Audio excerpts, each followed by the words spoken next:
주일마다 여호와의 이름을 하나님의 강력한 능력의 코드로 함께 다루고 있습니다.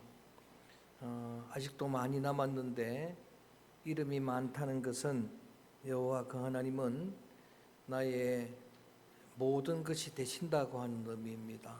나의 전부가 되시는 하나님이라고 하는 그런 고백입니다. 여호와 이레 모든 걸 예비하시는 하나님, 여호와 라파 치료하시는 하나님, 여호와 니시 승리의 깃발이 되시는 여호와, 여호와 샬롬 나의 평강이 되시는 여호와, 여호와 삼마 거기서도 함께 계시는 하나님, 임마누엘 우리와 함께 계시는 하나님.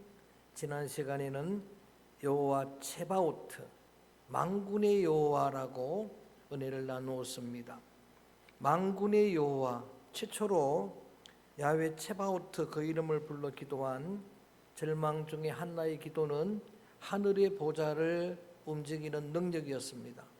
두 번째로 소년 다윗이 골리앗 앞에 창으로 칼로 무장한 게 아니라 여호와 체바오트 만군의 여호와 이름으로 무장하고 나간 그 소년 다윗이 골리앗을 물리쳐 승리했습니다. 저는 새벽마다 이번 주간에는 만군의 여호와 이름을 불러가며 기도했습니다. 오늘은 또 다른 여호와의 이름을 함께 나눕니다. 따라합니다. 여호와 로이. 오늘은 이거 하나만 기억합니다. 다시 합니다. 여호와 로이. 로이란 단어도 여러분이 익숙하지 않은 이유는 지난 시간과 마찬가지로 체바오트라고 나오지 않고 로이라고 나오지 않고 번역한 단어로 나오기 때문입니다. 그 로이가 바로 셰퍼드, 목자입니다. 야훼는 나의 목자가 되신다라고 목자이신 여호와입니다. 이것이 얼마나 큰 능력의 믿음의 고백이 되는지 모릅니다. 우리가 누구나 다 잘 알고 애송하는 시편 23편 1절 함께 암송해 봅니다. 이건 다 암송하시겠죠? 시작. 여호와는 나의 목자시니 내게 부족함이 없으리로다. 여호와는 나의 뭐라고요? 목자시다라고 합니다. 다윗은 나의 목자라고 고백을 합니다. 신앙은 다분히 개인적인 고백입니다. 우리의 목자가 아니고 나의 목자입니다.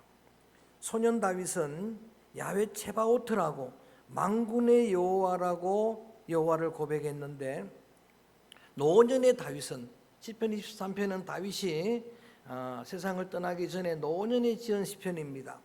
그때 다윗의 신앙의 고백은 그분은 나의 목자가 되신다고 고백을 합니다. 야훼 로이라고 고백을 합니다. 사무엘상 16장에 보면은 다윗은 본래의 직업이 목자입니다. 아버지의 양들을 위탁받아 가지고 그 양들을 생명을 다해 목숨 다해 지켰던 아주 신실한 목자입니다.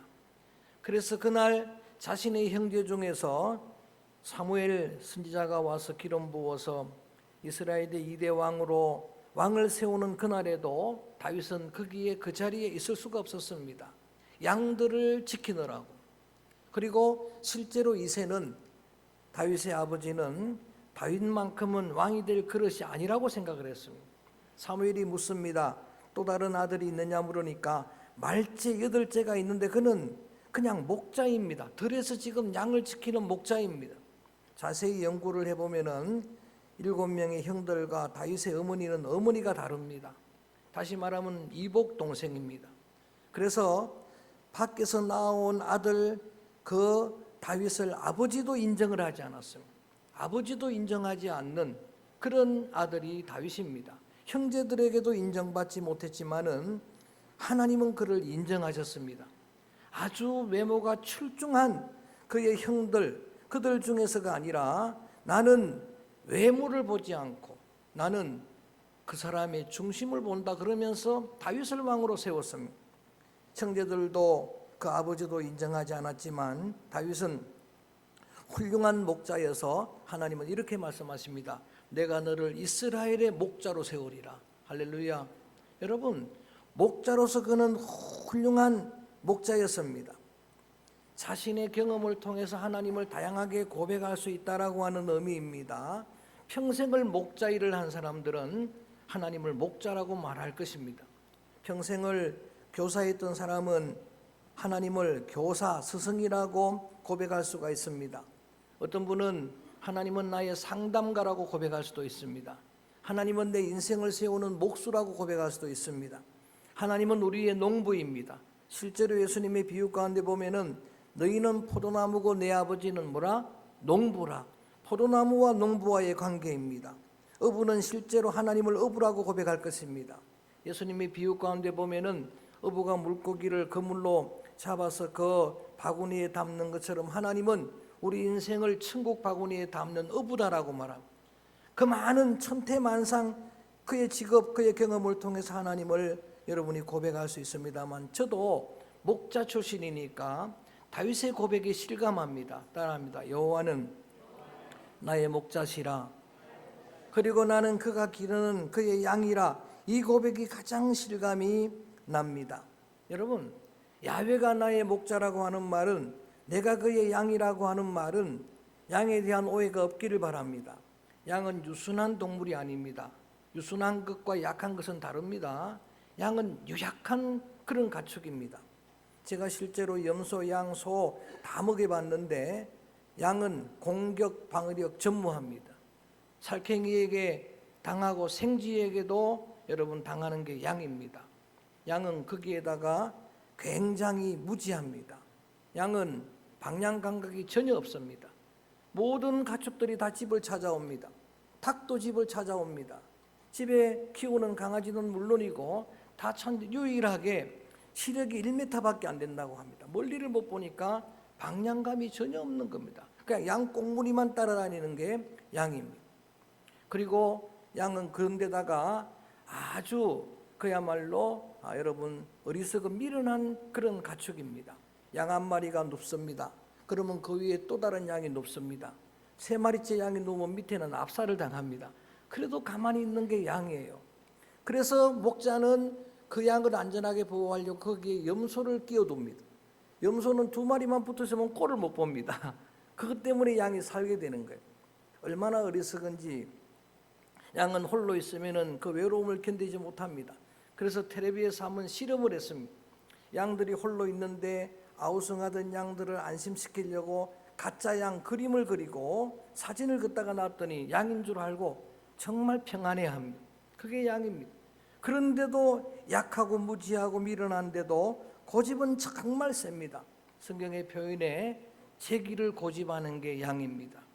자, 그런 양들이고, 그리고 양들이 사는 그 세상은 맹수들로 가득한 아주 위험한 세상인데 왜 양들이 안전합니까? 왜 양들이 더 풍성합니까? 목자 때문입니다. 목자가 계셔서 양은 안전한 겁니다. 그래서 다윗은 그렇게 고백을 하는 거예요. 야훼로이, 그분이 나의 목자가 되시고 그분이 나의 여러분 인도자가 되니까 나는 뭐라 할까요? 부족함이 없으리로다. 할렐루야. 그분이 책임져 주신다는 이야기. 목자가 먹이기도 하시고 지키기도 하시고 모든 필요한 것을 공급하시니까 나는 부족한 것이 없다라고 고백을 하는 겁니다. 좀 오래된 이야기지만 과천교회에서 영어 암송 대회가 있었습니다. 그 본문이 시편 23편입니다. 그때에 70대 한 성도님이, 전직 영어 교사 성도님이 강단에 올랐습니다. 암송을 시작합니다. The Lord is my shepherd. 야훼는 주는 나의 목자시다라고 선언을 했습니다. 그리고 긴장한 나머지 심장마비가 되어서 그 자리에서 돌아가셨습니다. 그리고 교회에서는 큰 사고가 나서 그 암송대회도 그냥 취소가 되어지고 그랬는데, 너무나 감사하게도 예수 믿지 않는 불신 자녀들이 교회에서 돌아가셨으니까 교회 장례를 요청을 합니다. 은혜롭게 교회 장례식을 마쳤습니다. 나중에 그 불신 자녀들이 다 과천교회에 등록을 하고 신앙생활을 했다고 합니다. 그때 그 소식을 전해줬던 친구가 제 친구였던 부목사였던 강 목사님인데, 그분의 그 이야기를 제가 듣는 순간에 너무나 안타까운 사고이지만은, 그러나 한 개인적으로 생각해 보면은 가장 복된 인생이 아니겠는가. 마지막 교회 강단에서 주님은 나의 목자라고 선언하고 세상을 떠났습니다. 여러분의 마지막 말이 뭐가 되기를 원합니까? 다윗은 노년에서 마지막 고백한 고백이 야훼는 나의 목자가 되신다라고 고백을 한 겁니다. 요한복음 10장 10절 말씀에 보면은 예수님의 에고 에임이 I am the, 나는 무엇이다, 은유법적 비유법 중에서 하나가 거기에 나옵니다. 따라합니다. 나는 선한 목자라. I am the good shepherd입니다. 더가 들어가면 한 분밖에 없는 겁니다. 내가 선한 목자인데 선한 목자는 양들을 위해 목숨까지 버리노라라고 이야기를 합니다. 목숨까지 버려두신 목자님은 예수님입니다. 누가복음 15장에 보면 이런 양 비유가 나옵니다. 안전한 99마리의 양을 우리에 두고 한 마리 길 잃은 양을 찾아 나가는 게 목자입니다. 찾은 즉 기뻐합니다. 목에 메고 돌아옵니다. 잔치를 벌입니다. 이게 우리의 목자 되신 예수님이에요. 성령님은 나의 목자가 되심을 믿습니다. 그래서 야훼로이 그분을 나의 목자로 삼고 그분을 나의 목자로 나는 그의 양으로 고백하는 그의 삶에는 원문에 보면은 부족한 게 전혀 없다라고 고백을 하는 거예요. 그것은 그분 한 분으로 충분하다는 겁니다. 목자 그분이 계셔서 나는 부족한 것이 전혀 없다는 이야기, 상황이 완벽하다는 이야기가 아닙니다. 다윗의 상황은 여러분 평생 쫓겨다니는 신세였어요. 그리고 늘 죽음이 그를 위협했습니다마는 그분이 목자가 되시니까 그는 늘 충분한 겁니다. 그래서 2절 고백을 이어갑니다. 더 중요한 고백입니다. 1절만 중요한 게 아니에요. 시작. 그가 나를 푸른 풀밭에 놓이시며 쉴만한 물가로 인도하시는도다. 아멘. 여러분 절대 긍정신앙입니다. 그분이 내 목자가 되시니까 양들이 제일 좋아하는 최선의 길이 푸른 초장이에요. 쉴만한 물가입니다. 최선의 길로 그분이 인도하신다고 하는 믿음의 고백을 드리는 겁니다. 여러분 쉽게 납득하지 않겠습니다만 저는 그렇게 여러분이 고백하기를 바랍니다. 하나님이 여러분의 목자가 되시고 여러분의 삶을 인도하시기 때문에 지나간 날 여러분의 삶에도 하나님이 여러분을 충분하게 은혜를 주신 줄로 믿습니다. 지금 여러분의 길도 주님이 인도하시는 길이라 믿으면 고백해야 됩니다. 그분이 그냥 목자에서 충분합니다라고 고백을 하는, 장차 여러분의 미래도 저는 주님이 인도해 가실 것을 믿습니다. 여러분 주님이 인도하시는 그 주님의 손길을 부인할 수가 없는 겁니다. 그걸 부정할 수가 없는 거예요. 어떤 상황이든 상관이 없어요. 나는 절대 긍정의 신앙입니다. 뿐만 아니라 3절에 이렇게 고백을 이어갑니다. 크게 합니다. 시작. 내 영혼을 소생시키시고 자기 이름을 위하여 을의 길로 인도하시는도다. 아멘. 크게 따라할까요? 내 영혼을 소생시키시고, 슈브라고 하는 히브리어 단어입니다. 소생이란 말은 원래대로 회복시킨다는 거예요. 우리가 지금 나누고 있는 치유 회복의 단어가 여기 나오는 겁니다. 병들어도 주님이 여러분 소생시키시면 치유될 줄로 믿습니다. 회복될 줄로 믿습니다. 원래의 그 모습으로 돌이켜주시는 분이 하나님입니다. 소생시키시는 하나님, 흙등이 아담에게 생기를 불어넣으니까 리빙 소울, 생명이 되었다고 했습니다. 에스겔 골짜기의 마른 뼈들 환상이긴 합니다마는 거기에 주의 생기가 들어가니까 여호와의 군대가 되었습니다. 광야길 여러분 걸어가다 보면은 소진될 때가 있습니다. 번아웃에 빠질 때가 있습니다. 엘리야가 그랬던 것처럼, 그런데 그때마다 하나님은 우리를 말씀으로 성령으로 소성케 하시는 분인 줄로 믿습니다. 빈들의 마른 불처럼 시들은 내 영혼을 주의 성령의 생기를 불어넣어 살리시는 분이 나의 목자이십니다. 주님의 말씀은 능력입니다. 저는 믿습니다. 그 말씀으로 우리를 소성시키시는 거예요. 그래서 그런 주님을 찬양하다 보니까 다윗의 절대 긍정 믿음은 어디까지 이르는가 하면은 자기 이름을 위해서라도 그분은 의의 길로 인도하신다는 거예요. 우리가 매일마다 이름 부를 때 지금까지 불렀던 야훼 이레, 야훼 라파, 야훼 삼마 축 불렀고 야훼 체바오토, 그리고 이 한 주간은 계속해서 부를 이름이 야훼로이, 그분은 나의 목자입니다 고백할 거예요. 그 고백을 들으시는 하나님께서 그 이름을 걸고 지켜주겠다고, 책임져 주겠다고 말씀하시는 거예요. 그 이름의 명예를 걸고. 왜? 목자기 때문에 의로운 길로 최선의 길로 인도하실 것입니다.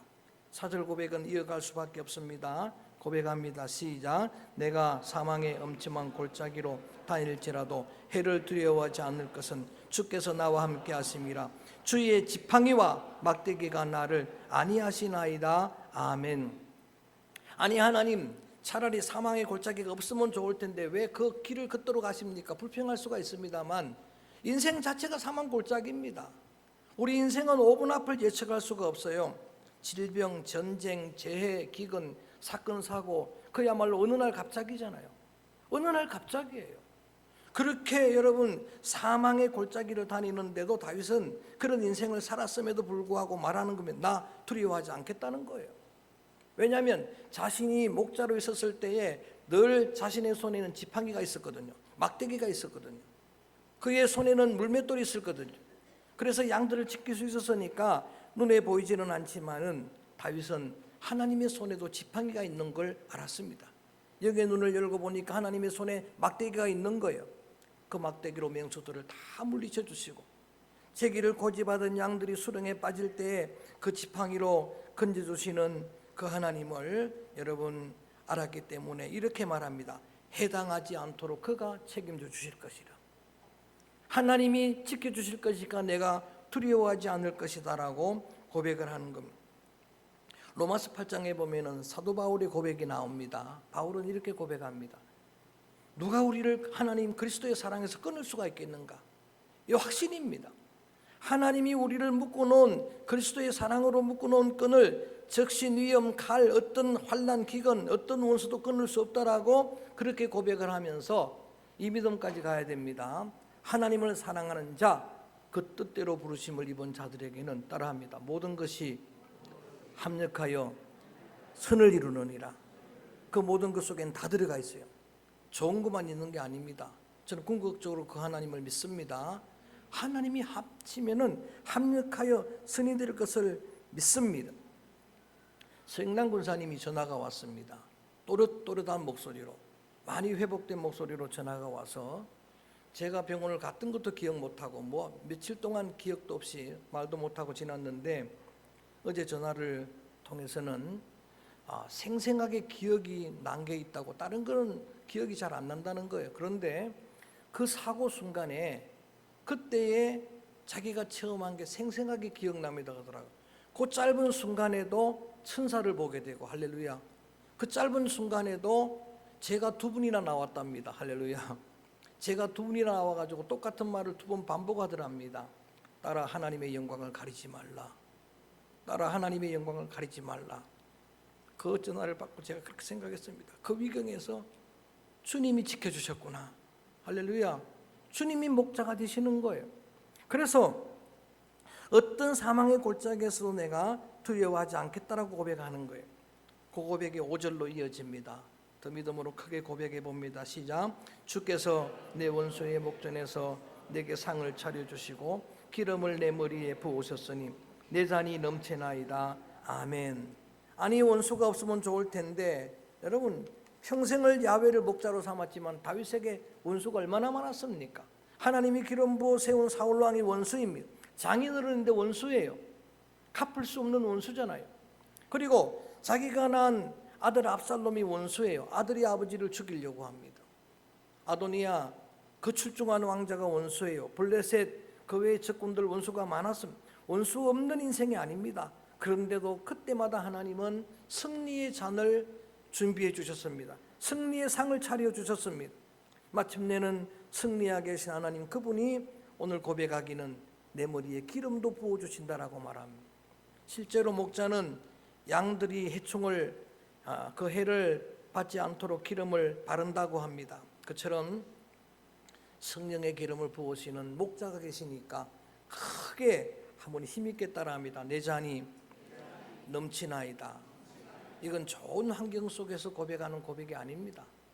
어떤 환경이라도 갈수록 정말 더 풍성한 믿음의 고백인데 부족한 게 없다라고 고백하던 그가 이제는 내 잔이 넘친다라고 고백하는 거예요. 잔은 넘쳐야 하는 겁니다. 여러분 예전에 제가 한번 소개했던 그런 책인데 혹시 기회가 되시면 오래된 책임이지만 정연이 장편 소설 내 잔이 넘치나이다, 이 소설을 강력하게 추천을 합니다. 이것은 실화 소설입니다. 우리 장신대에 원래 원조 학교가 되는 평양신학교를 6.25 때 졸업을 한 맹의순 전도사 이야기입니다. 맹의순 전도사님의 실제 소설입니다. 그런데 그가 월남을 하다가 6.25 시대에 그때에 이 인민군으로 오해를 받아가지고 포로로 잡혔습니다. 그제도 포로 수용소에 수감이 된 겁니다.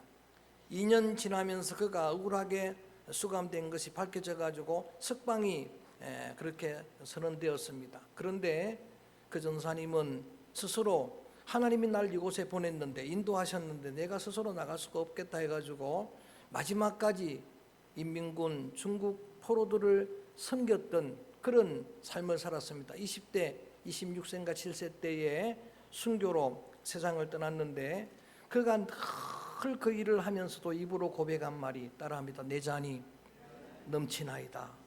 최악의 환경에 몸은 병들었습니다. 그리고 그 억울하게 포로 수용소에 있고 그 일들을, 그 힘든 일들을 감당하면서도 늘 그렇게 내 잔이 넘쳐나인다라고 고백을 하는 거예요. 그 고백을 듣고 많은 인민군들이, 중공군들이 예수를 믿었습니다. 그가 순교한 날 그의 장례식에 인민군 포로들, 중공군 포로들이 찬양한 게 시편 23편이에요. 중국말로 찬양을 한 겁니다.